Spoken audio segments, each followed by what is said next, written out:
Quel codec vidéo choisir, H264 ou H265 ? Bienvenue sur le podcast du site apprendre-la-vidéo.fr.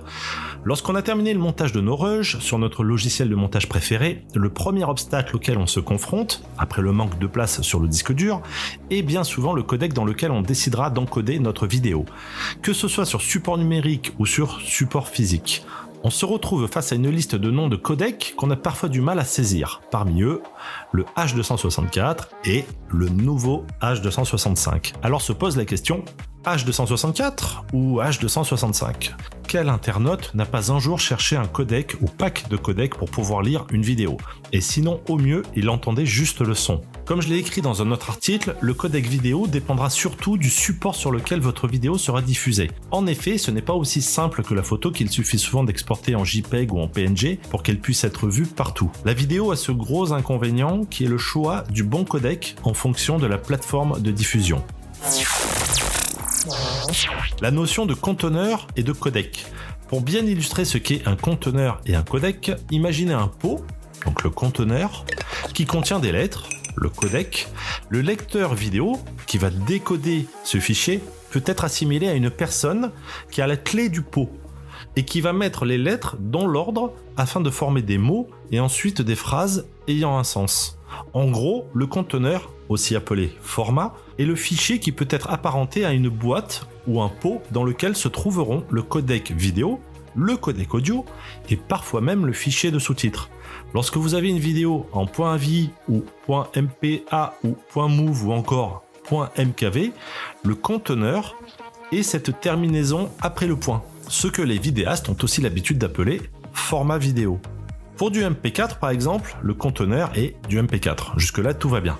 Et donc dans ce conteneur, il peut se trouver soit du MPEG 4, soit du H264 ou du X264, ou bien du H265 ou du X265 qui eux sont des codecs vidéo.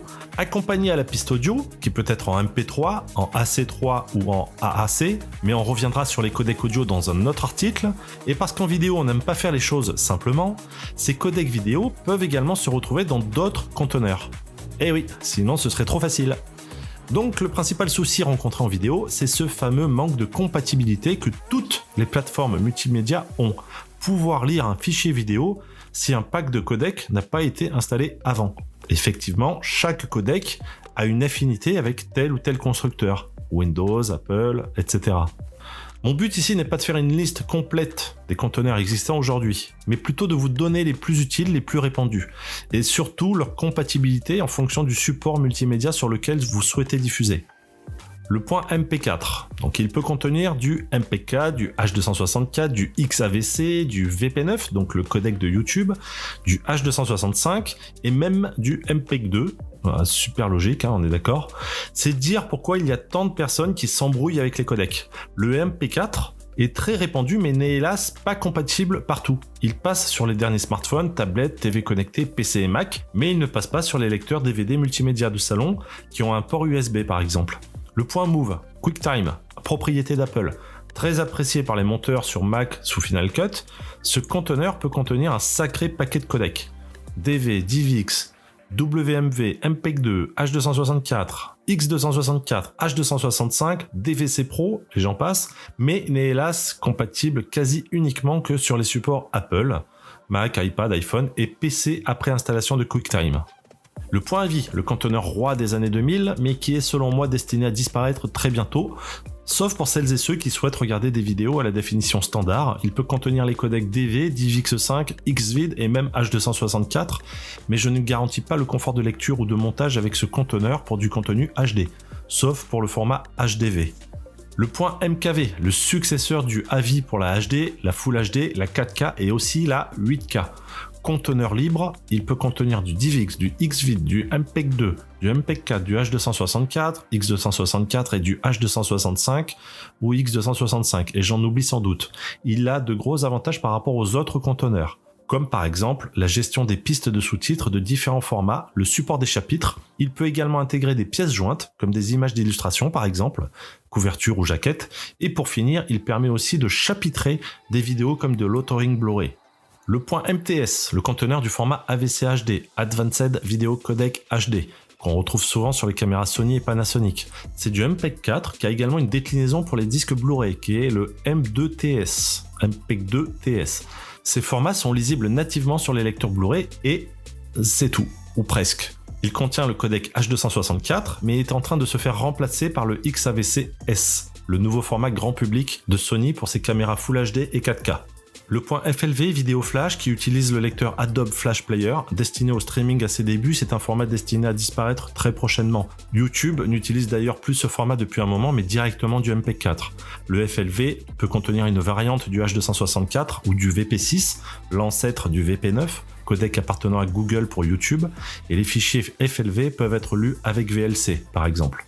Alors à propos du H265, aussi appelé HEVC, soyons clairs, c'est le codec de demain, celui qui remplacera le H264. Pourquoi ? Parce que d'une, il a été créé pour l'UHD, donc la 4K, mais aussi pour la 8K, la Super Ultra HD. Il gère la HDR10, là où le H264 ne gère que le HLG, Hybrid Log Gamma. Et de deux, parce qu'il propose un algorithme d'encodage plus optimisé que le H264, ce qui lui permet de proposer une qualité d'image, en Full HD, aussi belle, si ce n'est plus belle et plus détaillée, que le H264 pour un même fichier avec quasiment le même bitrate, mais avec deux avantages indéniables, la taille et la qualité. Exemple, pour un film de 2 heures en Full HD encodé à 6 Mbps en H264, vous obtenez un fichier d'environ 8-9 Go.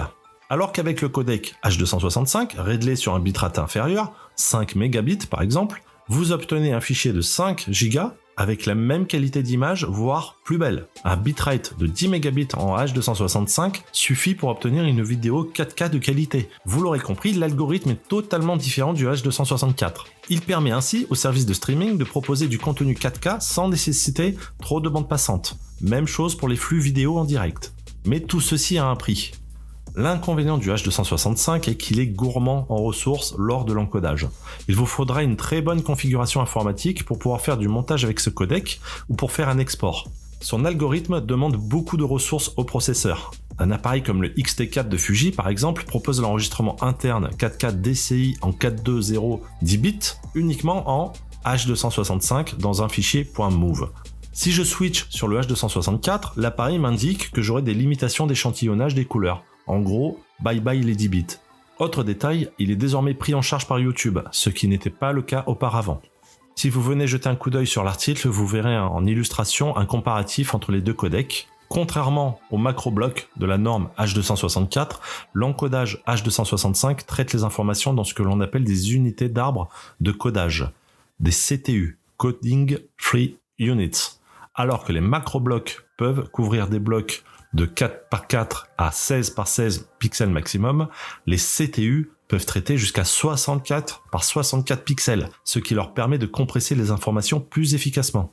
Pour encoder facilement en H265, sur PC et Mac, il y a le logiciel DVD-Fab Video Converter, si vous voulez venir voir le lien sur mon article, qui permet de facilement encoder n'importe quel fichier vidéo dans un autre format et également d'upscaler vos vidéos. Par exemple, de la Full HD vers la 4K, puissant et simple d'utilisation. DVD-Fab propose également une suite logicielle qui va de la création de disques Blu-ray 4K Ultra HD. Je crois d'ailleurs qu'ils sont les seuls à proposer un tel outil à ce prix. Idéal quand on sait que les dernières PS5 et Xbox Series lisent désormais les Blu-ray 4K Ultra HD. Également le RIP de disques UHD ou Full HD. Très pratique pour se faire une sauvegarde en X265 de ses films préférés. D'ailleurs, pour info, le X265 est tout simplement l'équivalent du H265, mais pour les RIP de Blu-ray 4K. Le successeur du X264. Il y a aussi une suite logicielle basée sur l'intelligence artificielle qui permet d'améliorer vos vidéos et vos photos dans différents domaines, taille, résolution, couleur, etc. Si vous êtes sur Mac et que vous cherchez un lecteur vidéo polyvalent, je vous invite à découvrir LMedia Player, le lien est dans l'article. C'est un excellent lecteur de fichiers vidéo MP4, H264 et aussi H265 sans la nécessité d'ajouter de codecs supplémentaires. Très pratique. Pour la compatibilité d'un codec sur telle ou telle plateforme en 2023, retenez ceci. MP4, donc en H265, console de jeu, tablette, smartphone, PC, Mac, la plupart des TV connectés, et le MKV en H265, console de jeu, box internet, PC et Mac. Alors si toutefois vous galérez avec un fichier vidéo qui ne veut pas passer sous tel ou tel support, vous pouvez également encoder vos vidéos en MP4 en ligne grâce à l'outil gratuit d'Adobe Express. Je vous invite à venir voir le lien sur l'article. N'hésitez pas à vous abonner au podcast, à venir jeter un coup d'œil à l'article sur le site apprendre-la-vidéo.fr et moi je vous dis à bientôt. Salut!